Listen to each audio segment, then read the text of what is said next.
Today's hearing is so important as I don't have to tell anyone here that Nevada's tourist economy, it is the backbone of our state. And like my colleagues, I agree that it is unacceptable that thousands of flights during the busiest travel season of the year were canceled or significantly delayed. They left many travelers stranded, affecting plans to be with families and loved ones. And like every other state, these cancellations had a devastating impact on families across Nevada. I received messages from all around the state, people who were affected by this unmitigated disaster.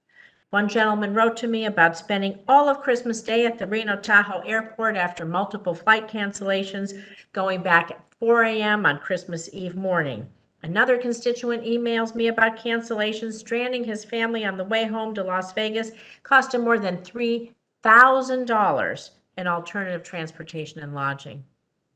Besides all this impact to travelers, the cancellations also hurt the workers in my state. They are the backbone of Nevada's travel, tourism, and hospitality industry. It hurt our airports, which are the gateways to our economy, and it will hurt the future travel to my state if we don't fix the problems caused by this calamity right away. And so, I'm a former computer programmer. I'm going to talk a little bit about IT integration here. I want to discuss Southwest technology infrastructure. Mr. Watterson, we've heard today the primary reason for the meltdown in December was a system failure caused by your outdated optimization technology.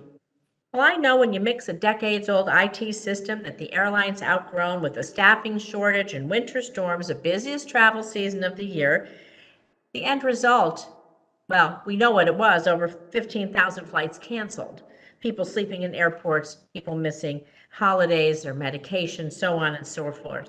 It might have been the perfect storm, but it was entirely predictable.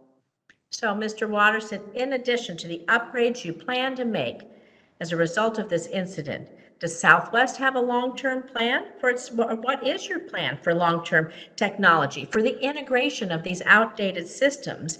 And what's your next phase? And what is that long-term strategic plan that the traveling public, number one, and then the hospitality industry that relies for jobs and income on people traveling? What is your long-range plan so you don't outgrow these systems as well?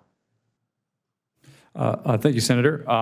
With regards to our disruption, technology was a issue. It wasn't the root issue, but there is technology work to do as a result, and we will certainly fund that both out of our current plans and incremental money that's necessary. Additionally, the root cause, we believe, of the disruption was our capacity to handle winter operations, and that needs substantial improvement this year. And so that's what we will endeavor to fix this year. But over a multi-year period, we will be going through every part of our operation and modernizing it. It's one of the tenets of our new CEO to modernize the operation over the next 3 years. And so we will be proceeding apace in every work group, whether it's technology, equipment, or processes. And so I'm going to build on that because, of course, we have a hospitality workforce, and our hospitality and our travel, the ecosystem of travel, relies on staffing, flight crews on the plane, maintenance people, baggage handlers off the plane, all of that. So it relies on staffing to be sure that people who are traveling get to where they need to go.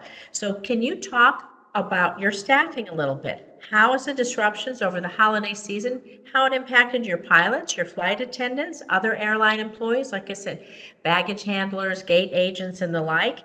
How do we be sure that they're taken care of and this not going to happen to them in the future?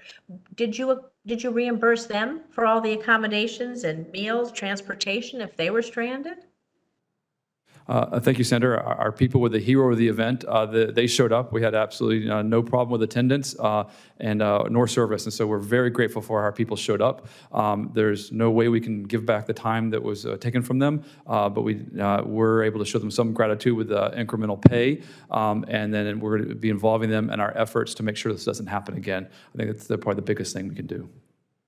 And then, of course, I just have a few seconds left, but how are you working with the airports? Every airport, major airport in states, this is a huge economic driver. Again, the ripple effects for the related entities, airport concessionaires and their workforce. Are you working with airports? Can you tell us briefly what you're doing to be sure the impact on their staff that is so great? Thank you, Senator. There are specific airports where we had infrastructure shortcomings, not because the airport failed to provide it, but because we did not ask for it. And now we will ask for incremental infrastructure as part of our effort to revamp our winter operations. And I'm going to submit this for the record because we'd like some actual data, but does everyone have their luggage, their strollers, their other essentials, wheelchairs? You can respond to that. I'm sure I might have somebody after me. I've gone over my time, but I want to be sure that everyone who is traveling is reunited with the important items that they left home with. Yeah, yes, Senator. We've returned every single bag except for there's 200 we still have that have no markings nor identifying information that we're holding, and we will continue to hold those until we can find somebody who owns it.